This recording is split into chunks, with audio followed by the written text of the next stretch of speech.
You walked out of the room for 60 seconds, maybe to grab your phone, maybe to pour a glass of water, and the moment you disappeared, your baby lost it. Full breakdown, screaming, tears streaming down their face like you had vanished forever. And then you came back. You picked them up. They calmed down. But here's the part nobody talks about. You walked out again, this time to check on something in the other room. And before you even reached the door, you heard it. That cry, that desperate, gut-wrenching sound that makes every parent drop everything and run back. So you waited. You stood just outside the doorway, heart tight, wondering, should I go back in? And then, silence. Within 2 minutes, the crying stopped. No one picked them up. No one went back in. They just stopped. You stood there, confused, maybe even slightly hurt. A thought crossed your mind, a thought most parents have but very few admit out loud. Did they even really need me? Was any of that real? And right behind that thought came another one. If they calmed down that fast, does that mean I don't matter as much as I thought? That moment, that quiet, slightly painful moment of self-doubt is exactly what we need to talk about. Because what just happened in that room was not what you think. Most people assume babies cry when you leave because they miss you, and they stop crying because they got distracted, or got tired, or realized you weren't coming back anyway. It sounds simple, logical even, but neuroscience tells a completely different story, and once you understand what's actually happening inside your baby's brain in those 2 minutes, you will never interpret that cry the same way again. Here is what most parenting books won't tell you. Your baby is not crying because they miss you the way you miss someone. Babies under 12 months don't have the cognitive architecture to miss in the emotional sense that adults do. Their prefrontal cortex, the part of the brain responsible for processing absence, anticipating return, and managing emotional memory, is barely functional at this stage. So what is that cry actually about? It's biological, it's automatic, and it's far more sophisticated than simple sadness. The moment you leave a baby's immediate environment, their nervous system registers one thing: the loss of a regulation source. Not the loss of a person, not the loss of love, the loss of something their brain depends on for basic physiological stability. Your heartbeat, your warmth, your scent, the rhythm of your breathing. These aren't emotional comforts to a newborn or young infant. They are regulatory anchors, signals the brain uses to stay calibrated, to keep the stress response system quiet, to maintain internal balance. When you leave, those anchors disappear, and the brain does exactly what it's designed to do. It sounds the alarm. That cry you hear? It isn't drama. It isn't manipulation. It isn't even grief, not the way you experience grief. It is a biological distress signal, a nervous system alarm activating the stress response. The baby's cortisol levels rise, heart rate increases. The body enters a mild state of physiological alert, the same ancient system that has kept infants alive for hundreds of thousands of years by demanding that a caregiver return. And it works. Usually the caregiver comes back. But sometimes, like when you stood outside that doorway, they don't come back right away. And this is where it gets fascinating. Because the baby stopped crying anyway. Not because they forgot you, not because they gave up, not because they don't care. Something shifted inside that small, developing brain. Something remarkably intelligent happened.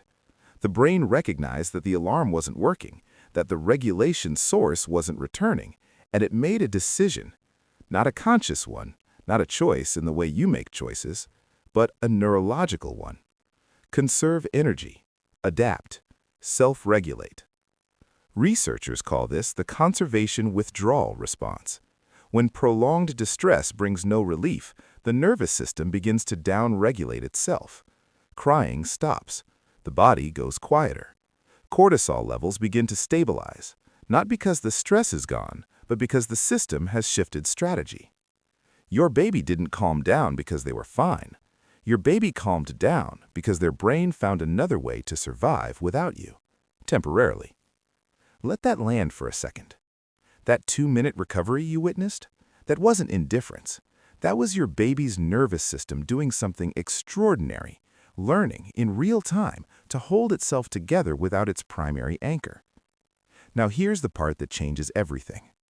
This ability, this capacity to cry intensely and then self-recover is not a sign of weak attachment. In developmental psychology, it is actually one of the earliest predictors of secure attachment. Researchers studying infant emotional development have found that babies who show this pattern, strong protest upon separation followed by gradual self-calming, tend to develop healthier emotional regulation as toddlers and children. They are not detached, they are not indifferent.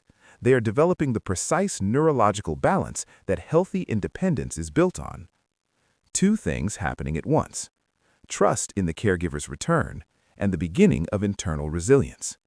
Both responses, the cry and the calm, are necessary. Both are healthy, and both are happening because of you, not in spite of you. The cry exists because your presence matters so much that your absence triggers a biological alarm. The calm exists because your consistency, every time you've returned, every time you've responded, has quietly taught their nervous system that the world is survivable, even temporarily, even alone. You built that. Every time you came back, you were building it. Now let's go one layer deeper, because this is where it connects to something you may have already noticed but couldn't quite explain.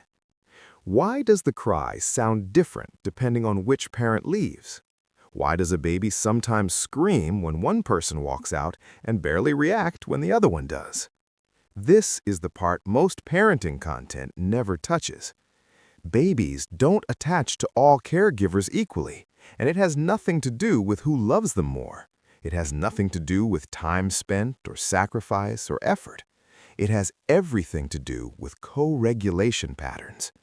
Your baby's nervous system has been quietly tracking which caregiver's presence most consistently reduces their internal stress, which heartbeat, which voice, which touch most reliably returns their body to calm. And whoever that person is, that is who becomes the primary regulatory anchor. The screaming when that person leaves?